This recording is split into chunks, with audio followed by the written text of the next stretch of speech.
Hi, everybody. It's Stephanie, and welcome to English Digest. And I'm Tom, and today we're going to continue talking about national flags in the world. Can you recognize national flags? You kind of gave me the impression yesterday, Stephanie, that you don't really know a lot of flags unless they're European flags. Yeah, I think you're the one who loves geography. I'm not really into it. I grew up with a dad who was into geology, so I know a lot about rocks. But I think it's what you're interested in. I've noticed you love to memorize oceans and lakes and rivers and states and countries. And I don't know a whole lot unless I've actually traveled to that area. I think it's kind of fun. I have not traveled a lot in the middle part of the U.S., though. And I'd like to go back and see what your part of the world looks like where you grew up. But yeah, country flags, I know them if there was something about them that stood out. Like France, I've always known France because I love French, the language. I think most people would recognize the French flag. And you're mentioning wanting to go to my part of the country. I would save your money, okay? Being from that part of the country, I can see no reason for anybody to want to go there unless they're going to study at a university or something like that. Or maybe they got a job in Des Moines or something selling insurance. Maybe they love American football. Iowa has some good teams, or they have had good teams in the past. Well, sort of, but yeah. Yeah, well, we could talk about, places to settle in the United States in a future program. But, hey, we're talking about flags in today's program, especially national flags. We talked about the flag of France and the Scandinavian countries and countries with astronomical signs like Australia and New Zealand. And then we've got some flags with the Islamic symbols like those of Turkey, Malaysia, and Pakistan. So today we're going to talk about some more splendid examples of flags in the world. So let's get to it. Let's read through the entire contents of today's lesson, and then we'll discuss it.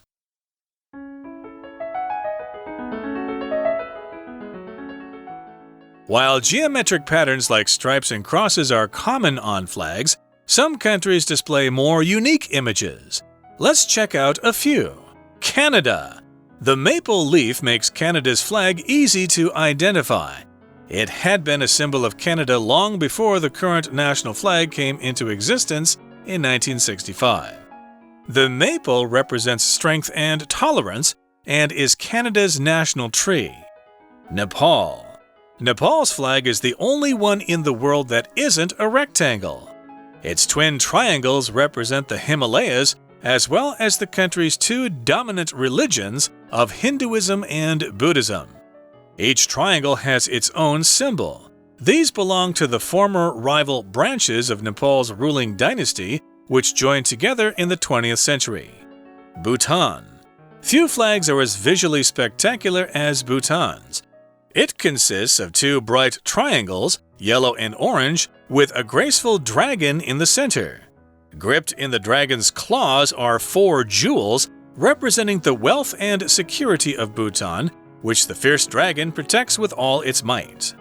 Bhutan's flag is not the only flag to feature a legendary creature, though. The Welsh flag also has an imposing red dragon. Kenya. The shield and crossed spears on Kenya's flag make it stand out. The colors are those of the political party that fought for Kenya's independence, as well as the landscape green, the people black, and the blood they shed for freedom red. The shield and weapons of the local Maasai tribe symbolize the defense of all these things. These are just some of the many and varied national flags of the world. Have fun learning about the ones we couldn't cover in this article.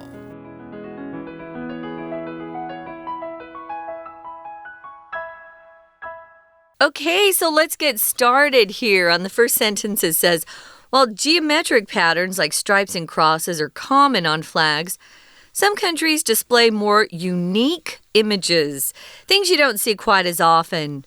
So if you're talking about geometric patterns, it's just your patterns like squares and circles and rectangles, just those kind of shapes that we're all used to. So a lot of times those things will show up on flags. We talked about stripes, crosses, and even some signs that we're used to seeing from the sky or the outer space, you could say. Here we're going to talk about some that are very unique. The first one that we're going to look at is really unique. I think if there's one thing I think about when I hear the word Canada or hear anything about the country Canada, I think of their delicious maple syrup, which is so good. That's what we put on our pancakes that you can make. I know McDonald's sells the pancakes. I don't know if anybody else in Taiwan offers them, but those are yummy, and that sweet liquid that you put on top, that's maple syrup. So if you can get the real stuff, like real stuff, it's not artificially flavored. Oh, is it good? And that syrup actually comes from trees, maple trees, which is kind of fun. If you've never seen how they harvest that syrup, you should get online and look. It's kind of fun. I was going to say the syrup that they give you in fast food restaurants will not have any maple syrup in it at all. It's artificial flavor. It's chock full of, what is it, high fructose corn syrup. Sure. So watch out for that nasty stuff. But Canada, of course, has lots of maple trees and lots of other kinds of trees, but the maple leaf makes Canada's flag easy to identify. And indeed, lots of Canadians, when they're traveling around the world, will sew a patch of their flag on their backpack because they hate being mistaken for Americans. So that's kind of a reminder to everybody, hey, I'm not American, I am Canadian, don't you dare forget it. So yes, that is a unique symbol, and yes, it's easy to identify. If you identify something, you can look at it and you know what it is. Especially if you're trying to learn Chinese like we are, you need to learn how to identify like 3,000 Chinese characters. Of course, the words that are closely associated with identify are identification, your 身份证. So if you want to let people know who you are, you need your ID. It's hard to identify people you've never met before. Sometimes, you might have a meeting with someone and they describe themselves to you, and so you're looking around to see if you can find that person. But if you already know someone, it's easy to identify them unless they're wearing some disguise and they don't want people to know who they are. So, yeah, the maple leaf, you see it on Canadian stuff. It makes me laugh because when I was growing up, I didn't know any better. I always thought that Canada was part of us. And when I say us, I mean America. And I thought that they just considered themselves to be Americans too. Oh, boy, don't say that to a Canadian. They are not happy about that. They're very proud of their own country. If you haven't been to Canada, I would encourage you to go. It's beautiful. And like a lot of Commonwealth countries, their old flag had the Union Jack or the Union flag in the upper left corner there with some kind of crest in the middle. And in 1965, of course, they adapted the current flag. So indeed, it has been a symbol of Canada long before the current national flag came into existence in 1965. Yeah, the maple leaf was always representative of Canada, or at least it was long before they adopted their current flag way back in 1965. It's a pretty new flag, though, if you think about it. That's not very old. Compared to other countries, indeed.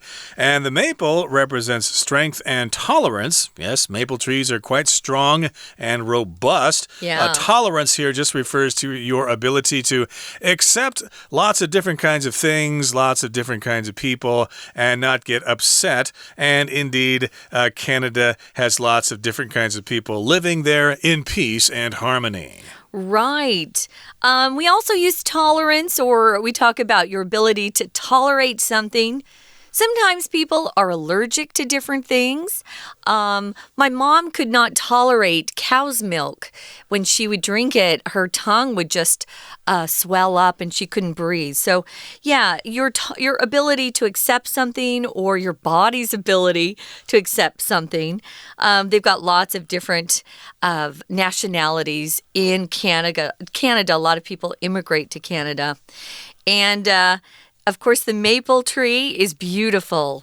We say it represents strength and tolerance because the winters in Canada are quite cold. Moving on, we've got Nepal. Nepal's flag is the only one in the world that isn't a rectangle. So when you're talking about the basic shapes of national flags, all of them are the same basic shape of a rectangle, except for Nepal. It has twin triangles, and those twin triangles represent the Himalayas, that beautiful mountain range that is very, very high. Of course, if you know Nepal, you know that Mount Everest is located in Nepal.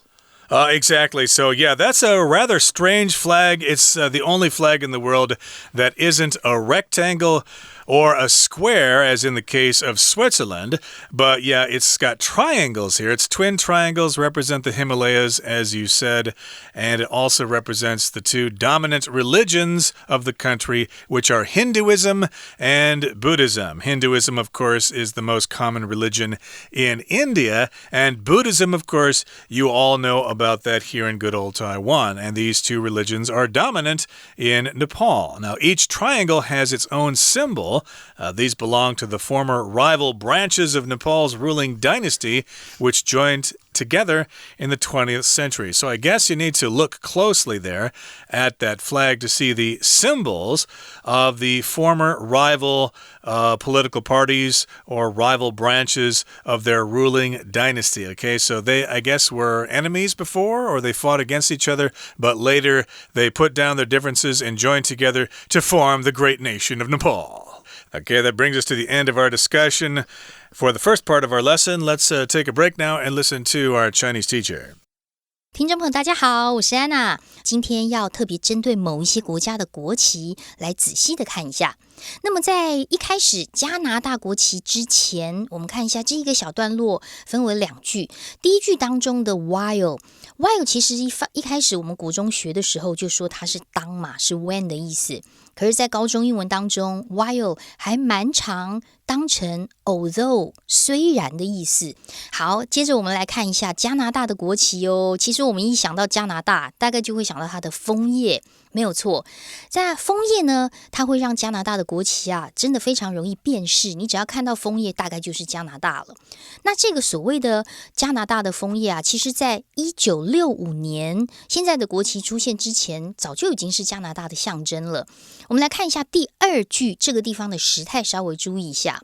Before 之后看到的是过去式 came into existence， 所以在过去之前时态就会用 had pp， 所以我们句子一开始看到的是 had been， 所以英文当中时态过去简单式，过去之前，过去简单的之前就是 had pp。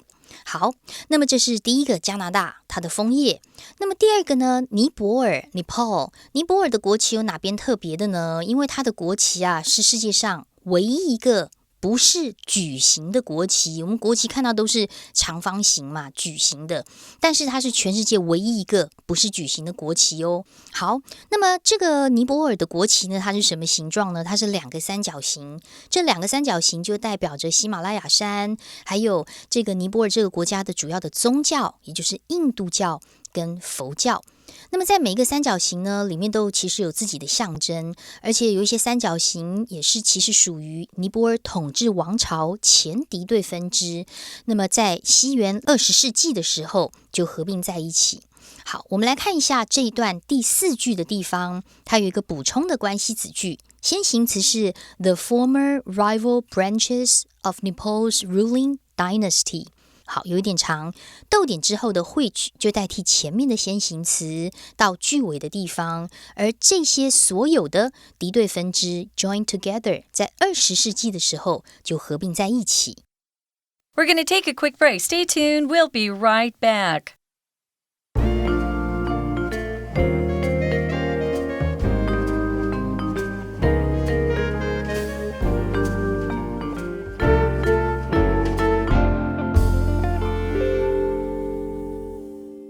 Welcome back, guys. We're talking about national flags from around the world. And we started with the country of Canada, and they've got something that's very unique on their flag, and that's the maple leaf. If you see that maple leaf, of course, you automatically think of Canada and maple syrup and even hockey. When I see the maple leaf, I think of all the hockey teams that are in Canada. That's probably, oh no, not probably, that is their national sport. In America, it's probably baseball, football, but in Canada, it's definitely hockey. It's pretty cold up there in the north, and they become very good skaters. So, yeah, the maple leaf is very, very unique, and it's easy to identify or recognize if you see it. And it was actually the newest flag we've been talking about of the ones I've seen here. They used to have a different symbol on their flag. Their flag looked different until 1965, and that's when they put the maple leaf on it. So it's a fairly new flag, although Canada as a country is not a new country. So then we've got Nepal. Nepal's flag has a very, very interesting shape. So you could say it's very unique in its shape. It's got two twin triangles, and that represents the mountain range, the Himalayas, and also the two strongest or most dominant religions that exist in Nepal, and that's Hinduism, which you find a lot of in India, and Buddhism that we all know about. So these triangles have their own symbol, and they belong to the former, that means it no longer exists, it happened in the past, former rival branches. So they used to compete against each other back when Nepal had two ruling dynasties. So they've since joined together, they're friends, so they don't have any of these competitions anymore. Now we're going to move on and talk about Bhutan. Yep, that's another country in the Himalayas. It's very close to Nepal there, right next to India, Bhutan. And few flags are as visually spectacular as Bhutan's. If something's visually spectacular, it's just really, really cool to look at. Wow, that is really, really cool. And if you see the flag of Bhutan, you'll go, wow, that is amazing. I've never seen a flag like that. It is visually spectacular. It's amazing to look at. Visually here, of course, is an adverb from the adjective visual, which means having to do with your vision, which is the noun, and vision refers to your ability to see. Hey, I have 20/20 vision. I have perfect vision, for example. Right. So, yeah, why is this flag so spectacular? Well, it consists, or it's made up of, two bright triangles, yellow and orange, with a graceful dragon in the center. Yeah, so it's got these triangles laying next to each other on the rectangle, and then right in the middle there, you've got this dragon, but it's a very graceful dragon, and of course the dragon's doing something else as well. Yeah, it sounds really cool. I like that they have a dragon. I love dragons. So it says gripped in the dragon's claws, those are his sharp paws, you know, are 4 jewels, some pretty precious jewels, and they represent the wealth and security of Bhutan. Now, if you're gripped, it just means you're being held very tightly. So if you see this verb grip, to grip, means you take hold of something and you hold it very firmly. Maybe you are hiking up a mountain and you've got some kids with you, you want to grip their hands so they don't fall off the mountain. So gripping. Now, if something's gripping, we use that as an adjective. It just means something's really capturing your attention. You might be watching a movie that's very tense or very suspenseful. It can be gripping. Or you can also be gripped by something. Maybe I'll use COVID-19 as an example.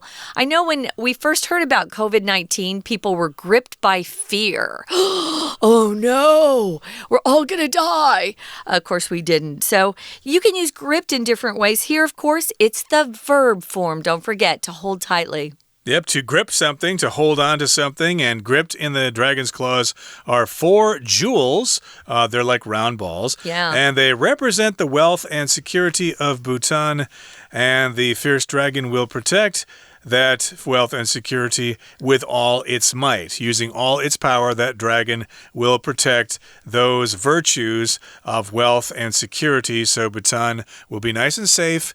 And I think Bhutan actually limits the number of tourists in normal times, not nice. COVID times, of course. So if you can say you've been to Bhutan, boy, you're going to be the life of the party. Now, Bhutan's flag is not the only flag to feature a legendary creature like a dragon. The Welsh flag also has an imposing red dragon. So in the United Kingdom, of course, the different countries that make up the UK all have their unique flags. And, of course, Wales is a very unique flag because it has a really bright red dragon on it. If you see it, you will be amazed. It will be visually spectacular. My former boss is from Wales. It's still so interesting. I wonder why they have a red dragon. I'll have to ask him. If it's imposing, guys, it's something that's a little intimidating. It might be very big, might kind of scare you or make you anxious a little bit. Imposing. Of course, we know that dragons can be dangerous. Lastly, we've got Kenya, the country of Kenya. They've got a shield and crossed spears on Kenya's flag, and it makes it stand out, of course. Something that's very unique. That's kind of our theme for today's program, flags that have unique symbols on them or that have a unique shape. Here we've got a shield and crossed spears. Now, a shield, if you watch the Marvel movies, you know there's Captain America. He has a big shield. It's something usually made of metal or something that's very strong that can protect you against knives and bullets and things like that. Even today, our police will often take shields with them if there's a group that's rioting to protect themselves. Now, what are spears, Tom? Well, that's a long weapon. It's a long stick that has a sharp end.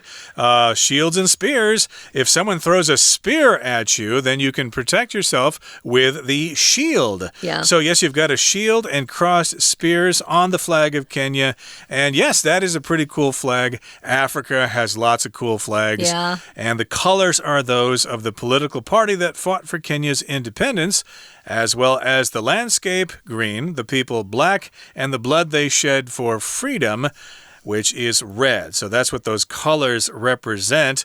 And the landscape, of course, just refers to the general features or characteristics of the land, what the land looks like. I guess they've got lots of forests there in Kenya because the color green represents the landscape there. And the people are black. And, of course, the blood they shed for freedom is red. I think pretty much everybody in the world sheds red blood. Yes, I do believe that's true. Okay, so if you shed, this is a verb. It just means something comes out or is released from something else. We shed tears. Animals will shed fur. You probably have cats and dogs at home, and they leave their fur all around. It comes off their body or out of their body. They're shedding fur. But yeah, here we're using it as a verb, but it's also a noun. A shed as a noun can be a large, it doesn't have to be too big, but a strongly built structure that you can store things in.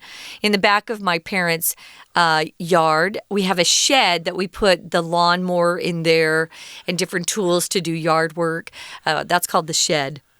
Indeed. So when you bleed, of course, you could say you shed blood. And the shield and weapons of the local Maasai tribe symbolize the defense of all these things. So there are lots of different kinds of peoples and tribes in Africa. So there's a local tribe there in Kenya called the Maasai tribe. And I guess that symbol and spears is representative of that particular tribe. Okay, now here's the final paragraph for today's lesson. It says, "These are just some of the many and varied national flags of the world." Yes, there are lots and lots of other kinds of flags out there, and you can discuss those flags amongst yourselves and try to figure out exactly what those things mean. So have fun learning about the ones we couldn't cover in this article. Yeah, there just isn't enough time. Yeah, it's fun. It gets me excited about looking into some other countries now. Right now, though, we're going to listen to our Chinese teacher and then be back to say goodbye. 接着我们就要看到不丹的国旗咯。不丹的国旗其实在视觉上是非常引人注目的。不过在这一段第一句，我们来看一下，句子有2个重点。第一个重点是 few flags， 这个 few 是几乎没有，表示很少很少的意思，几乎没有国旗。后面有一个句型，我们把 as 抓出来，后面的 as 表示像什么，前面的 as 是我们要去比喻的一个形容词或者是副词。那么在当中呢， as 中间我们看到的是一个形容词 spectacular， 引人注目，所以整句话变成几乎没有什么国旗，后面先像不丹的国旗那样在视觉上引人注目。言下之意就是不丹它的国旗是非常引人注目的。OK， 那么它怎么样引人注目呢？它是由2个很明亮的三角形，黄色、橘色所组成，而且中间有一条很优美的龙哦。那么龙爪当中紧抓着4颗宝石，这4颗宝石呢，其实就代表着不丹的财富跟安全，而凶猛的龙则竭尽全力的保护不丹。在这一段当中，我们要看一下第3句，很重要，因为基本上这一句呢就是一个倒装句，而倒装句之后有限定用法的关系子句跟非限定用法的关系子句。我们来看一下这里的 gripped in the dragon's claws are 4 jewels， 其实句子很单纯，就是到这里。可是很奇怪哦，你怎么可能会看到 PP 开头呢？如果它是分词构句的话，我们逗点之后应该会出现主词，可是在这里它其实是一个倒装句，主词是 4 jewels， 4颗宝石， be 动词 are，然后我们把地方副词被抓在龙爪放在前面。那么这样做的原因是因为4颗宝石之后，我们还带有关系子句，从 representing 到不丹逗点这个地方，关系子句的简化。representing 还原应该是 which represent。那么不丹逗点之后，从逗点之后的 which到结尾又有一个补充说明的关系子句，也就是非限定用法关系子句，当然从which到句尾这个地方。好，所以这一句要特别的注意哦。那么接下来我们就看肯亚咯。肯亚的国旗上面就有盾牌，还有交叉的长矛，这还蛮特别的。那么这些颜色呢，只是为了要争取肯亚独立奋斗的那种政党的代表色，当然还有一些像风景的绿色啦，人民的黑色，还有他们为自由留下的鲜血，就是红色。好，所以我们今天呢又看了好几个这个很独特的国旗，当然只是200多面的其中几面，如果大家还有兴趣的话，还可以再仔细的研究哦。以上是我们今天的课程，我是安娜，我们下次见。That is it for today. Thank you so much for joining us, and please join us again for another edition of our program, and indeed have some interesting discussions amongst yourselves about flags of the world. From all of us here at English Digest, I'm Tom. I'm Stephanie. Goodbye. See ya.